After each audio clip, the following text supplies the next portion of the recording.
So I've had some requests to share a little bit of how I've gone about making these animations for Play TikToks. So a little short video that's going to show you how I've gone about doing just that.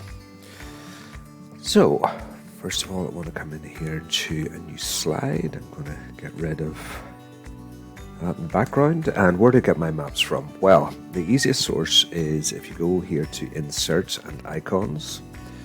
And if I search then for South America,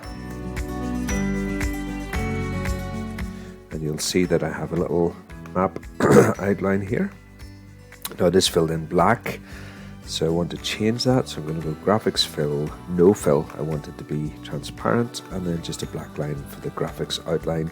Of course, like anything, you can select the weight and the color of the line for that.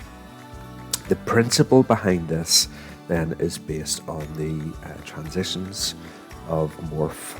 And one of the key things that you need to bear in mind with this, that the morph tool will take the same object that's on two concurrent slides and transition through that morph between the two. So let me show you how I go about doing this. I'm going to duplicate that slide so that the South America here is the same object as the South America here in this slide.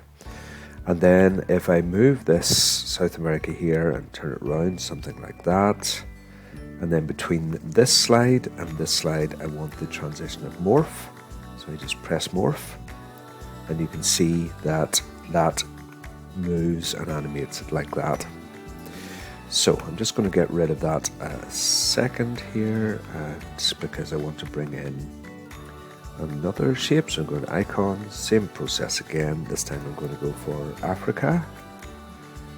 Hit enter, and there is Africa. So it's exactly the same process. I'm going to resize it to the size that I want.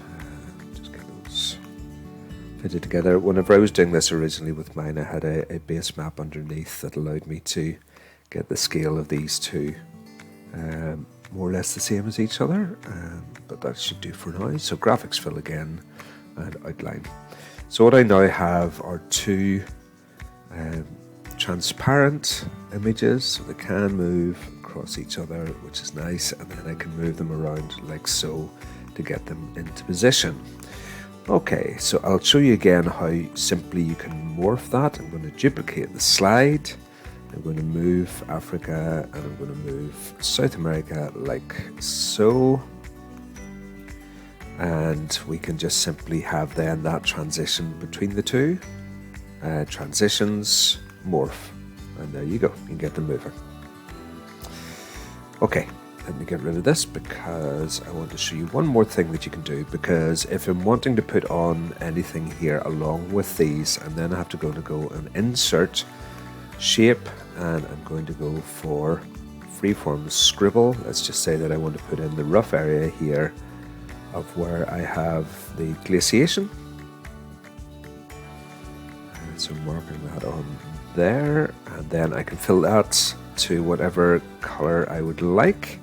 And then the same over here, I'm going to go to insert shapes, scribble, and I'm going to draw on my glaciation area in around about there, something like that.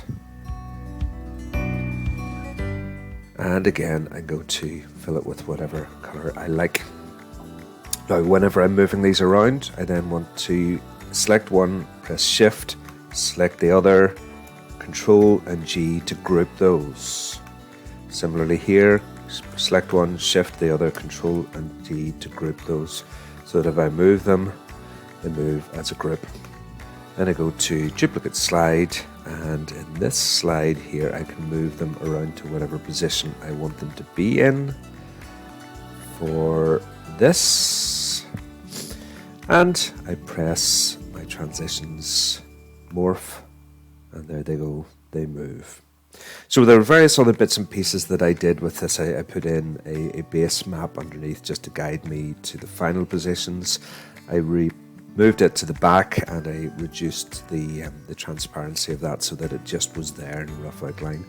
But those are the basic principles. Now, just one final thing: if you can't find any of the continents or shapes that you want in this insert icons, what you then need to do is this. So if you go onto Google image search outline map for the continent and type in PNG, and it's one of these with this little checkerboard background, you'll go into the source of that and you'll be able to download it. That checkerboard background means that it is a transparent background so that you can draw on it and move them around just like the other one. And a little bit of tinkering, a little bit of playing around, a little bit of jiggery-pokery, and that's what you can end up with. Animations using morph transition in PowerPoint.